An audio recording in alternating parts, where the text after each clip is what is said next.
안녕하세요. 이철규 목사입니다. 오늘은 누가복음 4장 두 번째 부분 14절부터 보도록 하겠습니다.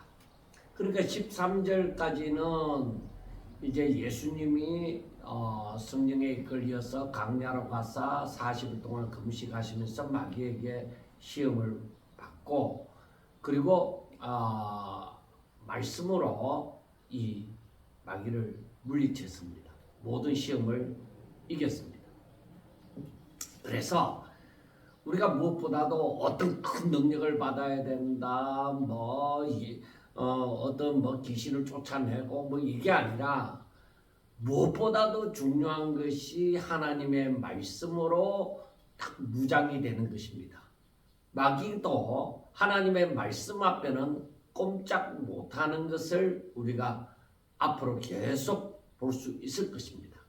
그러므로 성도에게 있어서 무엇보다도 중요한 것은 하나님의 말씀입니다. 하나님의 말씀이 없는 성도, 그건 있을 수 없습니다.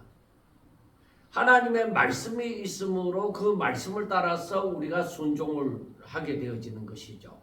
하나님의 말씀이 없는 사람이 무엇을 근거로 해서 순종을 하겠습니까?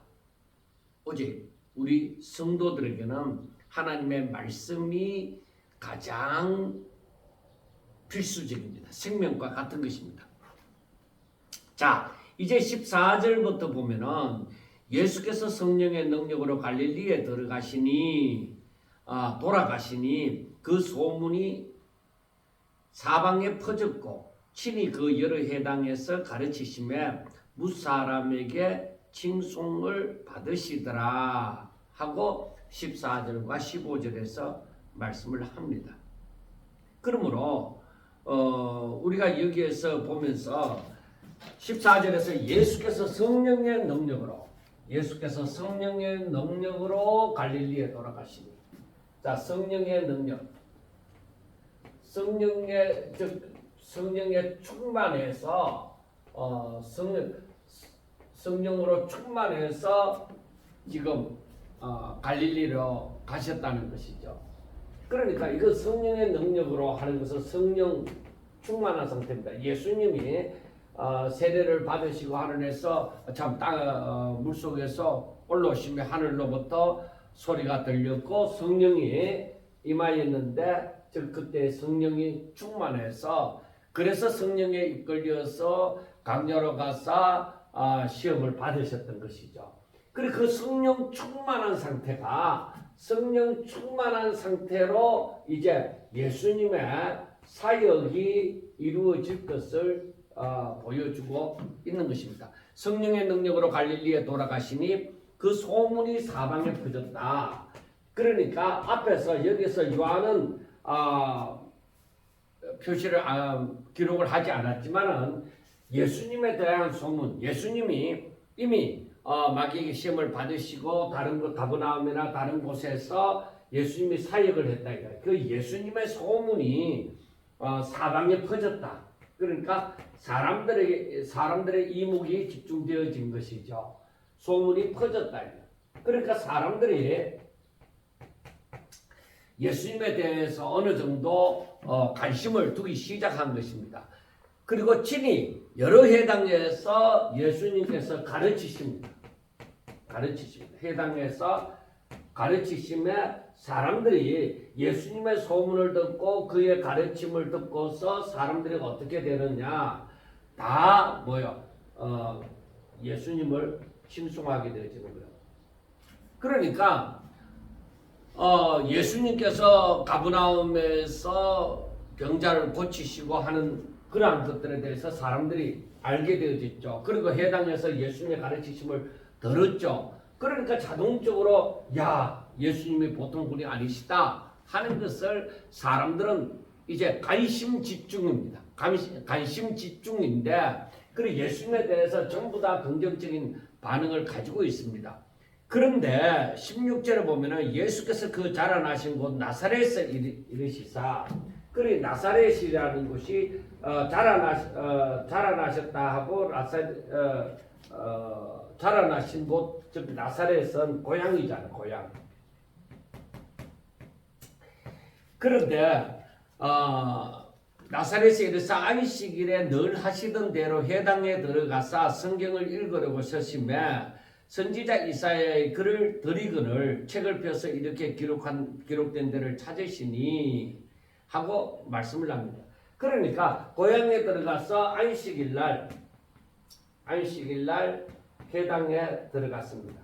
회당에 들어가서 성경을 읽으려고 서심해 선지자 이사야의 글을 드리거늘 그러니까 그때에 이 회당장이 있었죠. 회당장이 랍비나 이런 좀 알려진 사람들을 성경을 읽고 혹은 설교를 하게 했던 것입니다. 그래서 예수님에게 성경을 읽게 하셨던 모양입니다. 그래서 성경을 읽으려고 서실 때에 그때 주신 말씀이 이사야입니다. 그 두루마리로 다 되어져 있으니까 이사야의 글을 줄이니까 책을 펴서 이렇게 기록된 데를 찾으시니 그것이 이사야 61장입니다. 자 18절에 보면 주의 성령이 내게 임하셨으니 이는 가난한 자들에게 복음을 전하게 하시고 내게 기름을 부으시고 나를 보내사 포로된 자에게 자유를 눈먼 자에게 다시 보게 함을 전파하며 눌린 자를 자유롭게 하고 주의 은혜의 해를 전파하게 하려 하심이라. 그러니까 이사야 61장 1절부터 나오는 말씀입니다. 그런데 여기에서 주의 성령의 임하심을 얘기를 합니다. 성령의 임하심을 얘기하고 그 다음에 가난한 자들에게 복음을 전하게 하시려고 그래서 기름을 부으셨다. 기름을 부었습니다. 그리고 나를 보내사 그렇게 하고 난 다음에 포로된 자에게 자유를 그리고 눈먼 자에게 다시 보게 함을 그리고 눌린 자에게 자유함을 이렇게 해서 이걸 주의 은혜의 해를 전파하게 하시고자 하셨다. 그러니까 어떤 역사가 일어나나 메시아가 임할 때에 그에게 성령이 임하시고 가난한 자들에게 복음을 전파하게 하시고자 저에게 기름을 부으셨다. 그래서 어떤 결과가 나타나느냐? 바로 포로된 자에게 자유가 주어지고 눈먼 자에게 다시 보게 함을 눌린 자가 자유함을 얻게 되어지고 이런 은혜가 임할 것을 말씀을 하는 거예요. 자, 그러면 메시아가 오시면은 주어지는 것이 무엇이냐? 자유예요. 자유. 그리고 회복이에요. 정상적으로 되어진다. 우리가 이걸 알아야 돼요. 자, 메시아가 오시면은 어떻게 되느냐? 포로된 자가 자유함을 얻고 눈먼 자가 다시 보게 함을 눌린 자가 자유함을 얻는다. 눌린 자가 자유롭게 되어진다. 그리고 이건 무엇을 말하느냐? 회복이다. 회복이라는 것입니다. 회복되어진다 하는 것을 얘기를 해주고 있습니다. 자, 그래서 20절에 보면은 책을 덮어 그 맡은 자에게 주시고 그러니까 거기에서 해당장 밑에서 일하는 그러니까 오늘날로 말하면 교회 전도사와 같은 그런 사람들이 이제 그 책을 갖다 주고 또 도로 받아가고 하는 그러한 그 책을 덮어 그 맡은 자 그와 같은 사람들에게 주시고 앉으신 해당에 있는 자들이 다 주목하여 보더라. 이에 예수께서 그들에게 말씀하실 때 이 글이 이사야 61장에 있는 이 글이 바로 어떻게 되어졌다? 너희 귀에 오늘 너희 귀에 응하였다. 너희 귀에 응하였다는 거예요. 그러니까 이것은 바로 이 말씀이 오늘날 너희에게 지금 임하였다는 거예요. 너희에게 이 말씀이 그냥 앞으로 주어질 것이다 이런 것이 아니라 바로 그대로 응답이 되어졌다는 것입니다. 그러니까 여기에서 예수님이 메시아로서 그러니까 여기에서는 예수님이 메시아로서 그 자신이 메시아라는 것을 선포하는 거예요. 그리고 하나님의 구원 계획이 하나님의 이 구원 계획이 오늘날 실현이 되어지기 시작했다 하는 것을 이게 응했다. 이 말씀이 여기에 지금 응했다 하는 것은 예수님이 메시아라는 것을 선포를 하고 하나님의 구원 계획이 실현된다는 것을 말씀을 합니다. 그러니까 이것은 앞으로 예수님의 사역에 있어서 구원과 회복이 즉 자유함과 이 회복의 역사가 일어날 것을 말씀을 해주고 있습니다. 그래서 우리가 앞으로 모든 말씀을 살펴볼 때에 예수님의 사역에 이 구원과 회복이 일어난다는 것을 우리가 알 수가 있습니다. 그리고 중요한 핵심은 뭐예요? 이 회복입니다. 회복, 자유와 회복입니다. 그러니까 지금까지 일어난 일이 지금 예수님이 오시기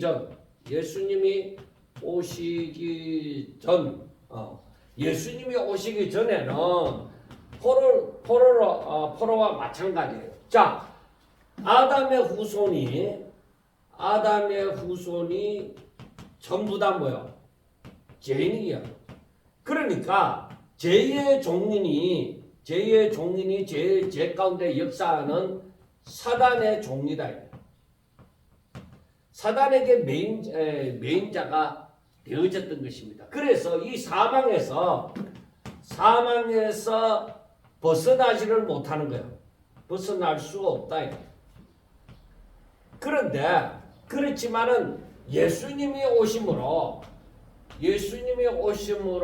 누구든지 저를 믿으면은 죄사함을 받았다. 죄사함을 받게 되어지면은 죄에서 자유한 자가 되어지는 것이죠. 그러면 사망에서 생명으로 옮겨지게 되어지는 것이죠. 그러니까 저들이 멸망 가운데서 오히려 저들에게 구원이 선포가 되어지는 것입니다. 그래 이 모든 것이 포로 둘러싸인 것에서 이제는 자유함을 얻게 되어진다. 그 구원이 있게 되어진다. 이 포로된 이 가운데서 이 메인 가운데서 이제는 자유함을 얻게 되어진다. 그러니까 이 전체적으로 얘기하면 회복이 이루어진다. 그러니까 예수님이 메시아로 오시고 난 다음부터는 이 회복의 역사가 일어날 것입니다. 그러니까 이 회복이 일어나려고 하면 어떻게 되어져야 돼요? 제사함을 받아야 됩니다. 제사함을 받고 이 제사함을 받고 난 다음에 이 회복의 역사가 계속적으로 자기에게 이 자유함이 있고 이 회복의 역사가 일어나려고 하면은 오직 믿음으로 사람들이 믿음으로 오직 메시아의 그 말씀을 따라서 살아야 된다는 것입니다. 우리가 이것을 알아야 되는 것이죠. 그래서 우리가 이 말씀을 가만히 보면은 예수님이 전하시는 말씀 이사야 61장의 이 말씀이 예수님이 오심으로 이루어지구나. 그리고 이사야 61장에 말씀하신 것이 바로 무엇인가? 메시아가 오심으로 말미암아 묶였던 것이 풀려나게 되어진다. 그러니까 온전하지 못한 것이 이제 온전해진다. 그러니까 자유가 있고 회복이 있고 여기에 구원이 있고 여기에 하나님의 복을 누림이 있게 되어진다. 하나님의 나라가 시작이 되어진다 하는 것입니다. 그러면은 사람들이 예수님을 믿고 난 다음부터 어떻게 살아야 될 것인가? 해답이 나오는 것이죠. 답이 딱 나오는 것이죠. 어떻게 살아야 돼요? 이 회복되어진 상태에서 이제는 다시는 그 울타리 안에 사망 가운데 어둠 가운데 다시 죄의 종이 되어지고 사탄의 종노릇을 하는 그곳으로 가지 말고 아예 그것과는 다 끊어진 상태에서 이제는 새 생명으로 바로 구원을 받았으니까 이제는 사단의 나라에서가 아니라 하나님의 나라에서 하나님의 새로운 피조물로서 살고자 해야만 되는 것입니다. 첫째 아담의 영역에서 벗어나서 둘째 아담의 영역으로. 그래서 이게 여기에서는 다시는 죽는 일이 없다 이게. 다시는 멸망되는 일이 없습니다. 그러므로 우리가 이 사실을 분명하게 알고 내가 예수님을 믿으면은 나에게 회복이 선포되어졌다 이게. 그리 회복된 생활, 구원받은 자의 생활, 자유자의 포로에서 자유된 자의 그 삶이 이루어져야만 된다는 것입니다. 그래서 우리가 그 원칙을 분명하게 우리들이 알고 있어야만 앞으로 그 우리 신앙생활이 온전해질 수가 있는 것이죠. 이제 22절을 보면은 그들이 다 그를 증언하고 그 입으로 나오는 바 은혜로운 말을 놀랍게 여겨 이르되 이 사람이 요셉의 아들이 아니냐 하고 얘기를 합니다. 사람들이 예수님이 전하는 그 말씀을 듣고서 사람들이 다 놀랍게 여겼습니다. 와, 진짜 은혜로운 말씀이다 하고 놀랍게 여겼습니다. 그런데 저들에게 딱 걸리는 것이 무엇이냐? 저가 자기 고향 그러니까 그 마을에 요셉의 아들이 아니냐는 것입니다. 그 사람들은 이미 예수님이 어릴 때부터 자라는 것을 다 보았던 것이죠. 그러니까 뻔하게 알고 있죠. 자, 그러면은 이들이 하는 말이 이 사람이 요셉의 아들이 아니냐 하고 얘기를 합니다. 요셉의 아들이라는 것이죠. 그러니까 이 요셉은 대단한 자가 아니다 이래. 한마디로 말하면은 이런 날만한 그런 대단한 자가 아니라는 거예요. 그러니까 그의 아들 예수님도 무슨 대단하게 특출나게 드러난 자가 아니라는 것입니다. 오늘날로 말하면은 시골에서 태어났지만은 그가 서울대학교 나가 하버드 대학교에 유학을 하고 거기에서 박사학위를 받고 세계가 알아주는 그런 존재가 되어졌다. 이런 거 없어요. 예수님의 공생애를 사시기 전까지 예수님에 대해서는 조금 소문이 들려져도 별거 없다 이거예요. 그리 대단한 존재가 아니다 이 말이에요. 대단한 존재가 아니라는 것입니다. 그런데 그 사람이 대단한 존재가 아닌 이 사람이 전하는 말,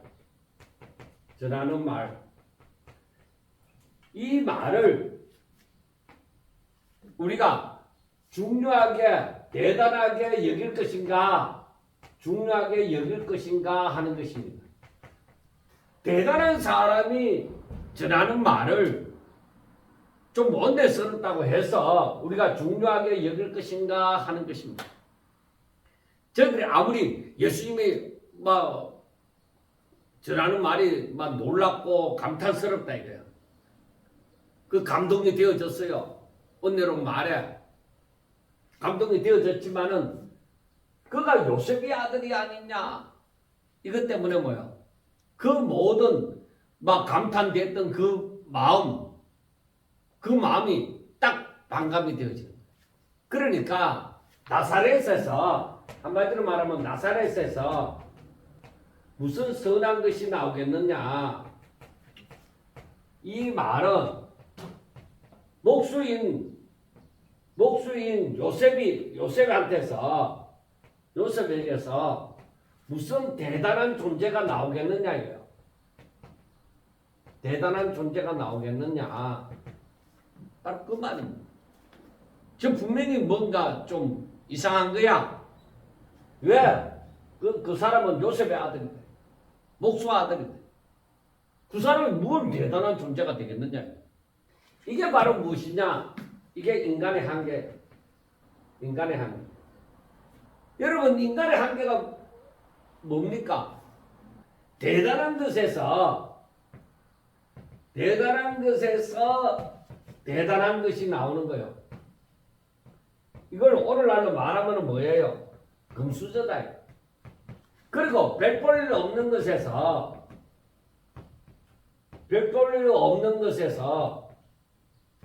그냥 별 볼 일 없다. 별 볼 일 없다는 겁니다. 이거 뭐예요? 흙수저다. 인간의 한계에서는 바로 이렇게밖에 안 되는 거예요. 그래서 사람들이 이 금수저, 흙수저를 얘기하는 게 그게 인간의 한계지. 그러나 우리가 성경을 보면서 느끼는 것이 하나님은 어떤 분이시냐? 하나님은 인간의 한계에 대해서 어떤 분이시냐?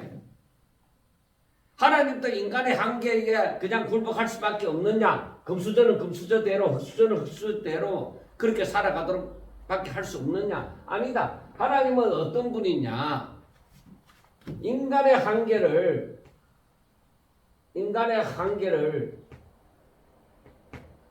한계에 구애되지 않는다. 인간의 한계에 구애되지 않는다. 하나님께서 하시고자 하시면 얼마든지 할 수 있는 사람의 한계를 뛰어넘는 사람의 한계를 초월하신다. 그래 초월하시는 분이시다. 그러니까 하나님께서 하시고자 함이 더 중요한 것이죠. 그런데 사람들은 뭐요? 사람들은 요셉의 아들이지 않느냐? 사람은 눈에 보이는 것, 즉 외모를 보고 판단을 한다는 것이죠. 사람은 이 외모를 보고 판단할 수밖에 없습니다. 그런데 우리 하나님은 뭐요? 하나님은 바로 중심을 보신다. 사람은 외모를 보지만 하나님은 중심을 보시는 거예요. 자, 그러면은 우리가 이 땅에서 살아갈 때 인간의 한계의 굴레에 속하여서 살아갈 것이냐, 하나님의 그 영역 가운데서 살아갈 것이냐. 인간의 한계 속에서 살아가면은 포로된 자가 자유함을 얻지 못합니다. 눈먼 자가 다시 보게 되는 일이 없습니다. 눌린 자가 자유롭게 되는 일이 없습니다. 회복이 어렵습니다. 그런데 하나님의 역사는 뭐예요? 하나님은 바로 포로된 자에게 자유를, 눈먼 자에게 다시 보게 함을, 눌린 자에게 자유롭게 함을 하시겠다는 것입니다. 그래서 하나님께서는 뭐예요? 하나님께서는 이 가난한 자들, 그런 어떤 의미에서는 인간의 한계에 딱 갇혀있는 흙수저인 이 존재들, 도저히 일어설 수 없는 자들, 어떤 의미에서는 구약시대의 과와 가부와 같은 자들, 완전히 낭떠러지에 떨어져서 도저히 건집을 받을 수 없는 존재들에게 복음을 전하시고자 하는 것이 예수님의 사명입니다. 그래서 여기 성경에 보면은 이사야 61장에 말씀하는 것처럼 주의 성령이 내게 임하셨으니 이는 가난한 자에게 복음을 전파하게 하시고. 자, 여러분 아셔야 되는 것이 가난한 자에게 복음을 전파하는 것이 뭐요? 전도자의 사명이다. 이게 전도자의 사명이에요. 우리는 오늘날 알아야 됩니다. 사람들이 흔히 말하기를 우리 교회는 뭐 변호사가 몇 명이고 검사가 몇 명이고 뭐 의사가 몇 명이고 교수가 몇 명이고 우리 교회는 거의 다 그런 사람들 엘리트들만 모여있기 때문에 수준이 굉장히 높다. 여러분 수준이 굉장히 낮을 수가 있습니다. 왜? 저들은 이 인간의 한계에 갇혀서 더 이상 이 복음을 깨닫지를 못하는 거예요. 하나님을 제대로 만나지를 못하는 거예요. 그런데 사람들은 거의 다 인간의 한계에 갇혀서 요구를 하는 거예요. 금수저. 그런 사람을 우러러보고. 그러니까 사람들이 예수님을, 하나님을 믿고서도 뭐요? 넣고자 하고, 대우를 받고자 하고, 사람들의 부러움을, 받기를 원하고, 그렇게 되는 것이죠. 그러나, 이사야 61장에서 말을 하지만 전도자의 사명이 무엇이냐? 가난한 자들에게 복음을 전하는 거예요. 이 복음은 뭐예요? 기쁜 소식. 가난한 자들에게 기쁜 소식은 뭐예요? 내가 가난한 자 같으나 실제로는 부자다. 부유한 자다. 그거잖아요. 너희들이 포로되었으나 이제는 자유함을 누린다. 눈이 멀어졌냐? 다시 볼 것이다. 눌려 있느냐? 이제는 자유롭게 될 것이다. 여러분, 그게 복음이에요. 그게. 우리가 하나님을 믿으면서 인간의 한계 속에 갇혀갖고 하나님 주세요. 하나님 나를 높게 해주세요. 하나님 내가 부자 되게 해주세요. 하나님 내가 머리가 될지언정 꼬리가 되지 않게 해주세요. 그 인간적인 거. 인간의 한계 속에서 그렇게 구하면 안 돼요. 하나님의 능력 가운데서 성령의 임한 가운데서 바로 가난한 자들에게 복음 전파되어지는 그 복음을 들어야 돼요. 이게 가난한 자들에게 복음이 전파되어지는 것은 오직 예수 안에서만 이루어지는 것입니다. 그래서 예수님이 사람들이 그 나사렛에 사는 사람들이 이렇게 고향 사람들이 자기를 배척하는 부분을 얘기합니다. 23절 예수께서 그들에게 이르시되 너희가 반드시 의사야 너 자신을 고치라 하는 속담을 인용하여 내게 말하기를 우리가 들은 바 가버나움에서 행한 일을 그러니까 가버나움에서 사역이 있었죠. 그러니까 가버나움에서 행한 일을 너의 고향 땅에서도 즉 나사렛에서도 행하라는 것입니다. 그러니까 이것은 바로 무엇이냐? 사람들이 예수님이 전하는 메시지, 복음. 이 복음에는 관심이 없다. 오직 사람의 원함은, 사람들의 원함은 무엇이냐? 놀라운 기적입니다. 이적을 행하는 것입니다. 어떤 현상입니다. 귀신이 쫓아나가는 그런 현상들입니다. 사람들은 원함은 이거예요. 그러면은 사람들이 이것을 원할 것 같으면은 이것이 예수님을 믿고자 함이냐? 예수님을 믿고자 하기 위해서 이러한 것을 행하도록 바라느냐? 아니다.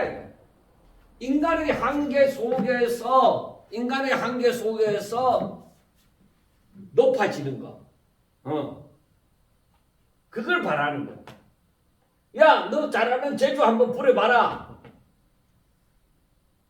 예수님을 믿고자 함이 아닙니다. 구경하고자 합니다. 오히려 믿고자 함이 아니라 예수님이 행하는 일을 구경하고자 합니다. 이것은 사람들이 정말로 자신의 구원에 대해서 관심이 있느냐 없느냐 그게 중요한 거예요. 사람들은 병 낫기를 원하고 귀신 쫓아내주기를 바라고 사람들은 그런 마음이 있습니다. 그러나 예수님을 향한 믿음 거기에는 별로 관심을 갖지 않습니다. 자기 영혼에 대해서 알지도 못하니까 별 관심이 없어요. 그래서 우리가 이걸 보면서 이 사람들의 그 고향 사람들의 그 모습, 예수님이 전하는 복음에 대해서, 예수님이 전하는 이 복음에 대해서 먼저 관심을 가져야 되는 거예요. 사람들은 뭐 병고침을 먼저 받았든지 뭐 귀신이 쫓겨나갔든지 간에 이 복음에 대해서 관심을 가지지 않고서는 믿음이 생기지 않습니다. 신앙의 자람이 없습니다. 정말로 우리가 이 땅에 살면서 우리가 관심을 가져야 되는 것은 바로 이겁니다. 왜 메시아를 기다리느냐? 유대인들이 왜 메시아를 기다렸습니까? 저들이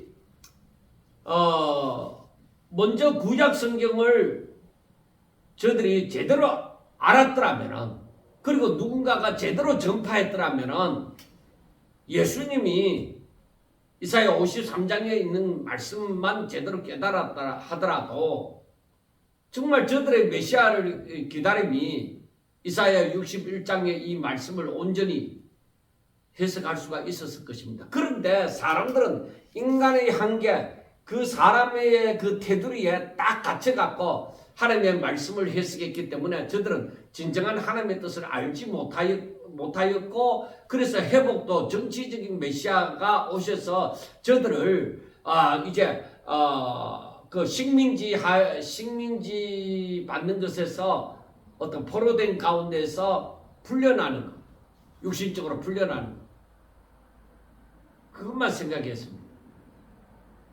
정말로 하나님께서 원하시는 것은 뭐예요? 죄악 가운데서, 사망 가운데서, 어둠 가운데서, 살아가는 가운데서 너희들에게 죄사함을 받고 구원이 있으리라는 그것입니다.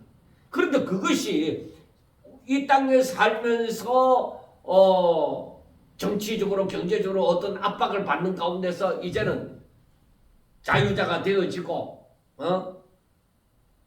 어떤 경제적으로 문제가 묻는 것이 해결되어지고 그 눈에 보이는 것을 해결되어지기를 바라는 거예요. 그런데 성경 말씀은 아담의 후손들이 전부 사망 가운데 빠졌다 이게. 전부 어둠 속에서 생활한다 이게. 그러나 하나님의 저들에게 자유를 선포하니, 회복을 선포하니 그게 무엇이냐? 사망이 아니라 이제는 생명 가운데로. 바로 저들이 이제는 어둠 속에서 생활하는 것이 아니라, 사단의 종으로서 생활하는 것이 아니라 이제는 빛의 세계로 하나님의 말씀을 듣고 하나님의 종이 되어 생활하게 되어지는, 이게 회복이에요. 이게 진정한 회복이에요. 그게 이루어져야 뭐 에덴 동산의 축복이 있든지 하나님께서 말씀하시는 여러 가지 복이 주어지는 거예요. 그게 먼저 이루어져야 되는 거예요. 자, 그래서 예수님께서 열왕기상 17장이나 열왕기하 5장의 말씀을 인용을 합니다. 25절을 보면은 내가 참으로 너희에게 이르노니 엘리야 시대에 하늘이 3년 6개월 동안 닫혀 온 땅에 큰 흉년이 들었을 때에 이스라엘에 많은 가부가 있었을 때 엘리야가 그 중 한 사람에게도 보내심을 받지 않고 오직 시돈 땅에 있는 사렙다의 한 가부에게 뿐이었으며, 또 선지자 엘리사 때에 이스라엘에 많은 나병한 자가 있었을 때 그 중에 한 사람도 깨끗함을 얻지 못하고 오직 수리아 사람 나만 뿐이었더라. 자, 여기에서 봅시다. 엘리야 시대에 가뭄이 있었다. 3년 6개월 동안 가뭄이 있었어요. 그때에 엘리야가 어디로 보내졌느냐? 사렙다 가부에게 보내졌어요. 그래서 이 가부가 이 가뭄이 끝날 때까지, 다시 비가 오기까지 그 모든 삶을 온전히 죽으려고 했던 자들이 잘 살게 되어졌죠. 그 다음에 엘리사 시대에 많은 문둥병자가 있으나 나만 사람, 수리아 사람, 즉 아람 나라의 군대장관 나만이 문둥병에서 해방되어졌습니다. 문둥병의 고침을 받았대요.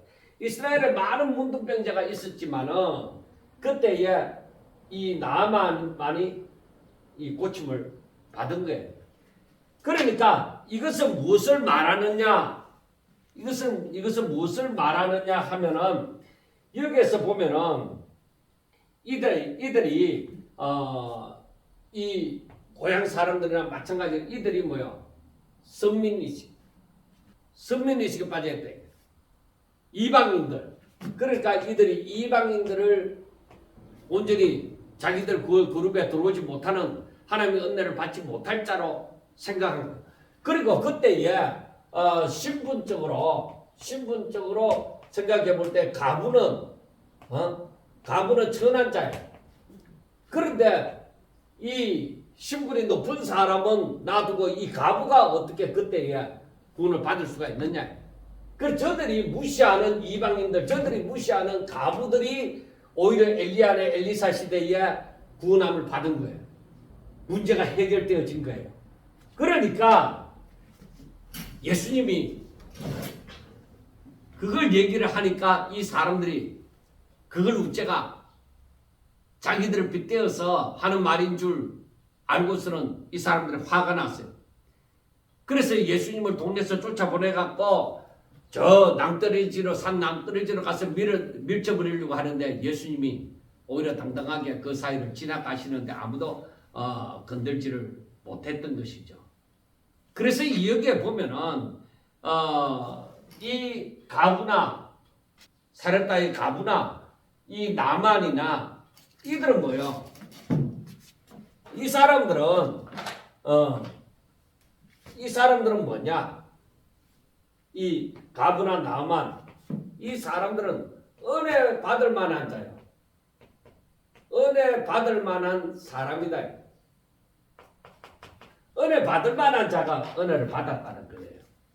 너희들이 성민의식을 가지고 무시하는 이방인이나 오히려 너희들이 천하게 여기는 가부나 과들 이 사람들이 오히려 구원함을 받았다는 거예요. 그래 가난한 자들에게 전하여지는 복음이에요. 그들은 뭐예요? 오직 믿음이에요. 이들에게 있어서는 이들이 하나님께로 향한 믿음이 있었기 때문에 하나님께서 그렇게 해주신 거예요. 너희들 유대인이라 아브라함의 자손이라는 그 선민의식 너희들이 나는 저 사람보다 낫다 하는 그러한 신분에 대한 의식 그 모든 것을 예수님은 그것으로 말미암아 너희들이 자유함을 얻고 회복되어지는 거 아니다.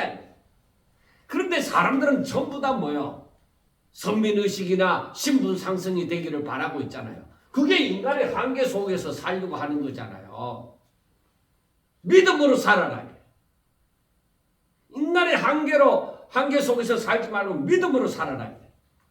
하나님은 하나님의 이 복음이 통하는 것, 이 회복이 통하는 것, 회복의 은혜가 주어지는 것은 가난한 자들에게 주어져요. 그들에게 믿음이 있으면, 즉 믿음 가운데서 이 복음이 통하게 되어지는 것이죠.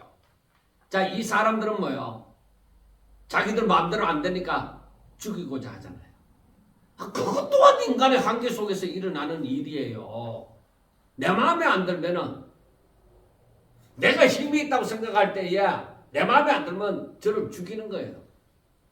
여러분 참 오늘날에 일어나는 일들 가운데 제가 참 이 심하게 느끼는 것은 우리나라의 일을 두고 영국 축구에서 일어나는 거 보면은 손흥민이가 우리나라 사람이라서가 아니라 영국의 그 토트넘 구단에 속하였는데 토트넘 팬들이 조금 잘하면 손흥민이 대단하다 막 그렇게 하면서 조금 못하면은 손흥민이 주장도 내려놔야 되고 이제는 나이가 많아서 안 된다. 그냥 올라갔다 내려갔다. 정말 마음이 왔다 갔다 하는 거예요. 그래서 제가 생각하기는 사람이다. 그게 사람 마음이에요. 인간의 한계 속에서 살아가는 마음이에요. 내 마음에 조금 맞으면은 막 박수치고 추앙해서 막 대단히 올려놓고 마음에 안 들면 그냥 떨어뜨려 버리는 거예요. 관심도 가지고 짓밟아 버리죠. 그 사람들의 마음이 부패되어져서 인간의 한계 속에서 살아가기 때문에 자기들 마음에 들어야 돼. 자기들 욕심에 맞아야 되는 거예요. 그래서 우리는 항상 하나님의 말씀을 통하여 하나님의 나라를 알고 오직 믿음으로 그 나라를 소망하며 이 세상에서 당하는 그 모든 환난도 오직 믿음으로 잘 이겨냈어야만 되는 거예요. 자, 그 다음에 31절에 보면은 갈릴리 가브나움 동네에 내려오사 안식일에 가르치심에 그들이 그 가르치심에 논란이 이는 그 말씀이 근위가 있습니다 하고 말씀을 합니다.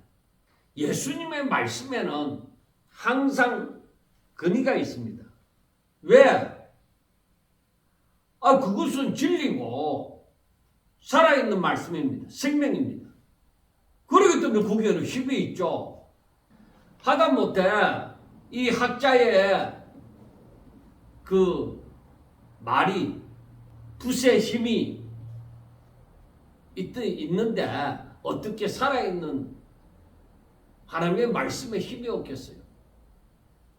거리가 느껴지는 거죠. 그걸 받아들이는 자들에게는 그게 확실하게 팍팍 느껴지는 것이죠. 그 느낌을 받았다고 하는 것은 우리가 하나님을 생각할 수 있는 기회잖아요. 그러니까 그 기회를 중요하게 생각하고 하나님이 누구신지 더욱더 알아가는 그 계기가 통로가 되어야만 하는 것이죠. 그러니까 가브나움 동네에 가서 안식일에 가르칠 때에 사람들은 그 가르침심에 다 놀라는 것이죠. 그때에 해당에 더러운 귀신 들린 사람이 있다고 했습니다. 이 더러운 귀신 들린 사람이 뭐라고 하느냐? 크게 소리 질러서 이 나사렛 예수여 우리가 당신과 무슨 상관이 있나이까? 우리를 멸하러 왔나이까? 나는 당신이 누구인 줄 아노니 하나님의 거룩한 자니이다 하고 얘기를 합니다. 이 더러운 귀신 들린 사람이 크게 소리 질러서 뭐라고 하느냐? 나사렛 예수여 우리가 당신과 무슨 상관이 있나이까? 당신과 무슨 상관이 있나이까? 무슨 상관이 있나이까? 하고 얘기를 합니다. 그 다음 두 번째로는 우리를 멸하러 왔나이까? 우리를 멸하려고 왔나이까? 하고 얘기합니다. 그 다음에 나는 당신이 누군지를 안다. 나는 당신이 누구인 줄 안다는 겁니다. 뭐라고 얘기하냐? 하나님의 거룩한 자리이다 하고 얘기를 합니다. 자, 여러분들 보세요. 당신과 우리가 무슨 상관이 있습니까? 무슨 상관이 있습니까? 당신은 저기 예수님은 저 귀신과 무슨 상관이 있느냐? 상관이 없다 이거예요. 예수님은 예수님 할 일 하고 귀신은 귀신 할 일 하면 되는 거 아니냐? 그런데 귀신도 아는 것이 무엇이냐? 예수님이 귀신을 때가 되어져서 멸한다는 겁니다. 심판을 한다는 것입니다. 예수님이 귀신을 때가 되어지면 이들을 멸할 거라는 것을 압니다. 근데 아직까지 때가 안 되었잖아요 하면서 다른 부분에 보면 그렇게 얘기합니다. 벌써 멸하러 왔습니까? 아직까지 때가 아니잖아요. 그겁니다. 그러니까 그 때가 온다는 거예요. 이걸 보면서 우리는 당신은 누군지를 압니다. 하나님의 거룩한 자잖아요. 하나님의 아들이잖아요. 그러니까 귀신이 예수님이 누군지 즉 메시아인 줄 안다는 거예요. 그래서 나중에 자기들을 멸한다는 것을 아는 거예요. 자기와 완전히 다른 편에 있는 존재인 줄 안다는 거예요. 자기들은 귀신은 사단에게 속하였고 예수님은 하나님이시다. 그러니까 가는 길이 다르다는 거예요. 그리고 저들을 때가 되면 멸한다는 거예요. 그리고 그는 메시아라는 것입니다. 그러니까 귀신이 알아야 되는 것이 이 귀신이 예수님이 무슨 일을 할 줄을 아는 거예요. 그러니까 귀신이 예수님이 무슨 일을 한다는 것을 아느냐? 구원. 구원을 베푸신다는 것을 아는 거예요. 그래서 누구든지 예수님을 믿으면 구원받는다는 것을 아는 거예요. 그러니까 귀신이 어떻게 하든지 사람들이 예수 믿는 것을 막고자 하는 것이죠. 마귀가 예수님 광야에서 금식하시는 그 예수님을 시험하였듯이 바로 그렇게 사람들에게 나아가 제시하는 거죠. 절대로 하나님 앞에 나아가지 못하도록, 하나님 앞에 영광 돌리지 못하도록 귀신은 장난이 아니라 그들은 생명 걸고 하는 거죠. 그걸 막는 것이죠. 귀신도 아는데 하나님의 사람들이, 하나님의 백성이라고 하는 사람들이 이걸 모르고 있다. 그래서 보면은 예수께서 꾸짖어 이르시되 잠잠하고 그에게서 나오너라. 잠잠하라.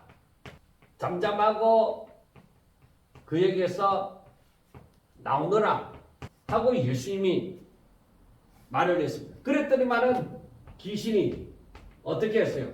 그 사람을 넘어뜨렸대요. 나오되 그러나 사람은 상하지 않았어요.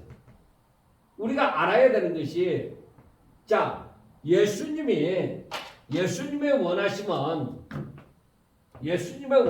뭐야? 귀신이 떠드는 걸 원하지 않아요. 귀신이 난리치기는 걸 원하지 않아요. 그에게서 나오느라. 이게 하나님의 뜻이에요. 귀신이 무슨 짓을 해요? 귀신은 어떻게 하든지 하나님을 대적한 사람들로 하여금 하나님을 대적하는 일을, 하나님의 말씀에서 벗어나는 일, 하나님의 말씀에서 벗어나서 죄 짓는 일을 원하는 거예요. 그런데 예수님은 뭐야? 야, 잠잠해라. 내가 왔는데. 그리고 그에게서 나오느라. 그 사람 괴롭히지 말고 나오느라. 여러분, 이걸 보더라도 우리가 예수님 앞에, 하나님 앞에 나아가는 거, 하나님 앞에 나아가는 것이 너무나도 중요한 거예요. 왜? 예수님은 그에게서, 귀신에게 잠잠해라. 그에게서 나오느라고 하잖아요. 그런데 귀신은 나가더라도 뭐요? 사람을 콕 넘어뜨리고 해코지를 하는 거예요. 그렇지만은 상하지는 않았더라고요. 하나님 지켜주시는 것이죠. 하나님의 허락이 없이 귀신이 마음대로 활동을 하지 못해요.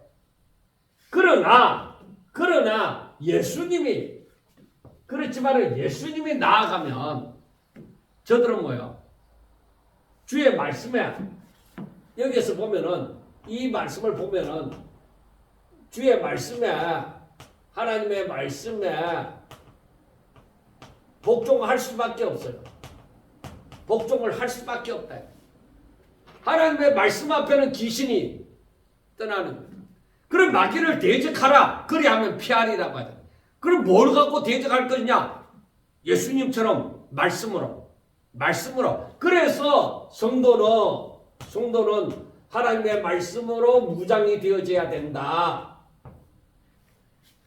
그 하나님의 말씀으로 무장이 돼야 귀신의 역사를 물리칠 수가 있는 거예요. 그래서 교회에는 하나님의 말씀이 선포되어져야 돼요. 그걸 알아요. 그래서 36절 보면 다 놀라 서로 말하여 이르되 이 어떤 말씀인고 근위와 능력으로 더러운 귀신을 명하며 나가는도다. 이에 예수의 소문이 근처 사방에 퍼지니라 하고 말씀을 합니다.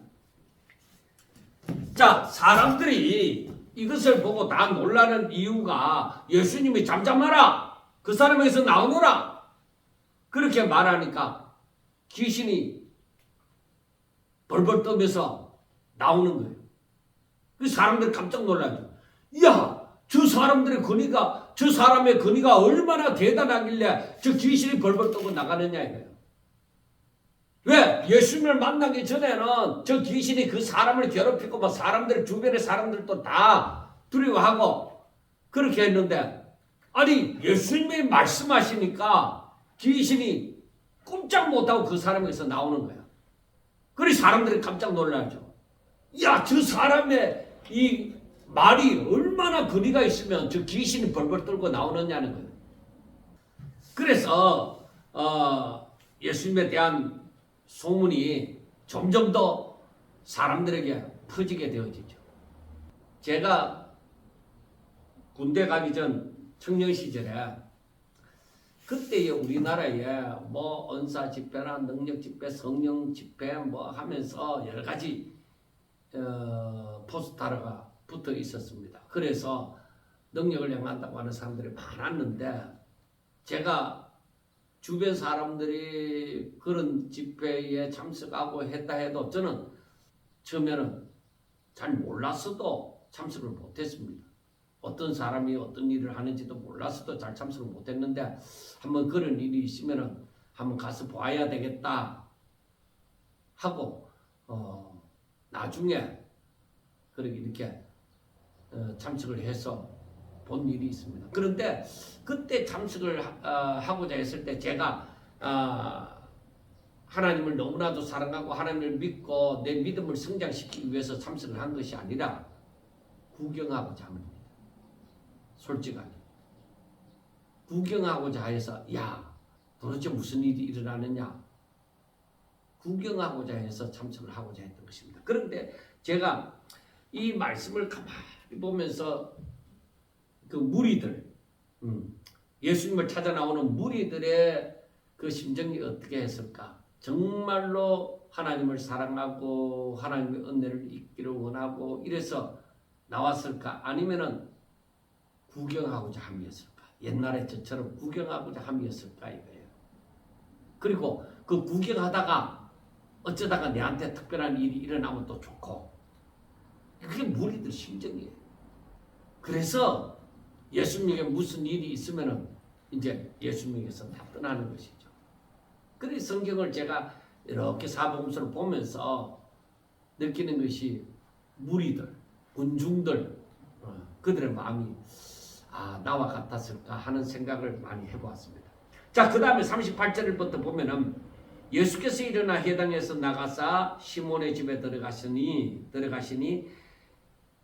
시몬의 장모가 중한 열병을 앓고 있는지라 사람들이 그를 위하여 예수께 구하니 예수께서 가까이 가서 열병을 꾸짖으신데 병이 떠나고 여자가 곧 일어나 그에게 수종드니라. 귀신과 그리고 다른 질병도 뭐요? 사람들이 죄로 말미암아 사람들이 사는 세상에 들어오게 된 것이죠. 그래서 예수님이 중한 열병을 앓고 있는 베드로의 그 장모에게 가서 뭐요? 열병을 꾸짖으시니까 병이 깨끗하게 남을 입은 거예요. 그 정상적으로 돌아왔다는 것이 이제 병이 깨끗하게 남을 입었으니까 정상적으로 돌아와서 예수님께 수종될 만큼 되어진 것이죠. 그래서 이것을 보면서 하나님께서 못하실 것이 없다.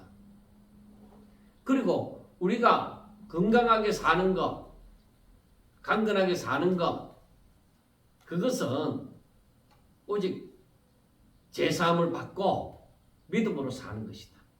그렇게 결론을 내릴 수가 있는 것입니다. 자, 이렇게 예수님에 대한 소문이 막 퍼지니까 40절에 보면 해질 무렵에 사람들이 온갖 병자들을 데리고 나오며 예수께서 일일이 그 위에 손을 얹어서 고치시니 여러 사람에게서 귀신이 나가며 소리질러 이르되 당신은 하나님의 아들입니다. 예수께서 꾸짖으사 그들이 말함을 허락지 아니하시니 이는 자기를 그리스도인 줄 알미리라 하고 얘기를 합니다. 자, 가만히 생각해 보세요.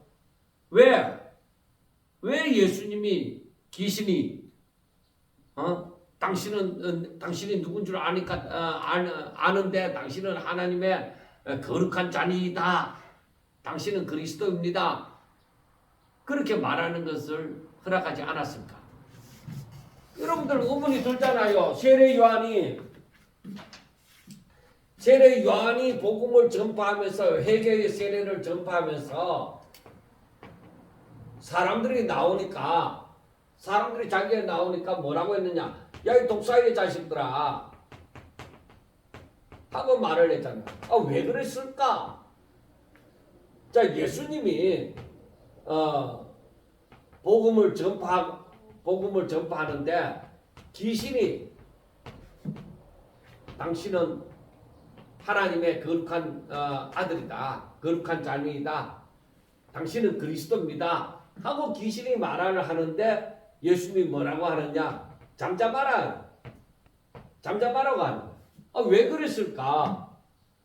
예수님은 메시아라고 얘기를 하잖아. 그런데 왜 잠잠하라고 했을까? 왜 그것을 허락하지 않았을까? 이겁니다. 분명히 여기에도 독사의 자식들을 할 때에 이들은 회개를 하지 않았다 이거예요. 이들은 뭐야? 귀신은 믿음이 없는 거예요. 그러니까 그리고 또 다른 의미로서는 때가 되어지지 않았다 하는 것도 있지만 여러분 때가 되든 안 되든 예수님이 메시아라는 것을 사람이 아는 것은 중요한 일입니다. 저는 때가 되어지지 않았다기보다는 그 때가 되어지지 않았기 때문에 예수님이 메시아라고 알려지는 것이 허락되지 아니에요. 때가 되지 아직까지 예수님이 이미 드러내어서 이사야 61장을 갈릴리 나사렛에서 전파할 때도 바로 이 말이 너희 귀에 응하였다. 이게 뭐예요? 내가 메시아라는 것이잖아요. 그런데 그걸 사람들이 알고 당신은 메시아입니다 하는 것을 하나님이 허락하지 않느냐? 아니에요. 사람들이 예수님을 메시아로 보는 것은 너무나도 귀한 일이에요. 때가 되지 않았다는 말에 대해서는 때가 이르지 않았기 때문에 허락하지 않았다는 것은 그 말이 아니에요. 오히려 바로 귀신이 믿음이 없으므로 예수님을 정치적인 메시아로 몰아갈 수가 있습니다. 그래 사람들이 예수님을 향해서 바라는 게 뭐였어요? 나중에도 바라는 게 정치적인 메시아예요. 바로 예수님을 구원자로 보시지 않았다는 것이죠. 그 이사야 61장의 말씀을 어떻게 보았다? 바로 인간적인 한계 속에서 보았다는 것이죠. 그러니까 자신의 육신의 문제가 해결되어지고 먹는 문제가 해결되어지고 정치적인 문제가 해결되어지고 그런 것으로 바로 자유함을 누리고 회복되어지는 것을 바랐다는 것이죠. 그게 바로 정치적인 메시아. 그래 귀신의 장난은 뭐요? 사람들을 정치적인 메시아로 몰아가는 거예요. 예수님을 보더라도 정치적인 메시아로 보는 거예요. 바로 구원자로 저들의 대속자로 바로 정확하게 보지 않았다는 것입니다. 그 귀신은 하나님을 대적하는 자인데 딱 말을 해도 이 마귀는 귀신은 말을 해도 뭐요? 그 성경을 인용해도 꼭 오해를 하도록 하잖아요. 항상. 그러니까 구원자로 보는 것이 아니라 정치적인 메시아로 보게 만들기 때문에 예수님이 허락하지 않았다고 볼 수가 있는 것입니다. 그래서 여기서 자기를 그리스도인 줄 알미라 메시아라고 하지만은 귀신은 절대적으로 사람들에게 올바른 지식을 가져다 주는 것이 아닙니다. 거짓된 자이기 때문에 거짓된 지식을 가져다 줄 겁니다. 자, 날이 밝으면 예수께서 나오사 한적한 곳에 가시니 무리가 찾다가 자기들에게 떠나지 못하게 만류하려. 그래서 사람들은 그런 거예요. 내게 복덩이가 왔는데 내가 이 복덩이를 내보낼 수가 있느냐 이거예요. 자기들만이 누리려고 하죠. 하나님의 뜻은 상관없이 자기들만이 누리려고 하죠. 그런데 예수님께서 뭐라고 얘기해요? 내가 다른 동네에서도 하나님 나라의 복음을 전하여야 하리니 나는 이 일을 위해서 보내심을 받았노라 하고 얘기를 합니다. 여러분 우리가 분명하게 알아야 되는 것이 우리들에게 복음이 주어진 것은 우리들만이 구원받는 자리에 이르는 것을 원하지 않습니다. 우리들이 전도자가 되어지기를 원합니다. 이 복음을 전파하기를 원합니다. 내만 잘 먹고 잘 사는 것 그걸 원하는 것이 아닙니다. 바로 이 복음이 땅끝까지 전하여지기를 바라야 되는 것입니다. 그리고 예수님께서도 말씀하잖아요. 사람들이 예수님을 좋아하고 예수님의 말씀을 듣고자 하고 이 놀라운 이적을 통해서 예수님을 더 알아가고자 하는 것 좋습니다. 긍정적인 의미에서 좋습니다. 그러나 자기들만이 배부르고자 하잖아요. 과연 이들에게 하나님 뜻에 대한 뜻을 생각을 했겠습니까? 아니요. 그래서 우리는 항상 하나님의 뜻을 생각하고 하나님의 뜻이 어떠하냐? 하는 것을 생각하고 하나님의 뜻대로 살려고 그 뜻에 따라서 복종하며 살려고 힘쓰고 애써야 할 것입니다. 그리고 우리의 사명이 무엇이냐? 내가 잘 먹고 잘 사는 것 거기에만 도달하면 됐다 이게 아닙니다. 내가 회복되어져서 다른 사람들이 아직까지 회복되어지지 못한 자들에게 어두운 가운데 있는 자들에게 이 복음을 전하여서 함께 회복되어지는 것 그래 하나님을 사랑하고 하나님의 뜻을 알고 이 이웃을 사랑하고 이웃도 회복되어지기를 바라는 그런 마음이 우리들에게 있어야 될 줄 압니다. 우리들이 진정으로 회복되어지고 진정으로 하나님의 사람이 되어지면 바로 하나님의 뜻을 알고 하나님의 뜻대로 살고자 항상 이웃을 위하여 자신을 드리는 하나님의 충성된 종, 하나님의 마음에 합한 종이 될 줄로 믿습니다.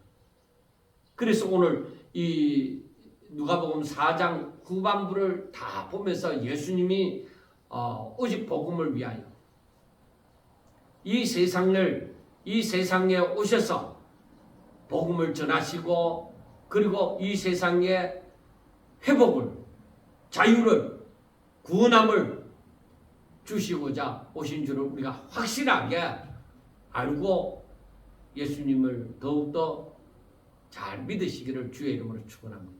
감사합니다.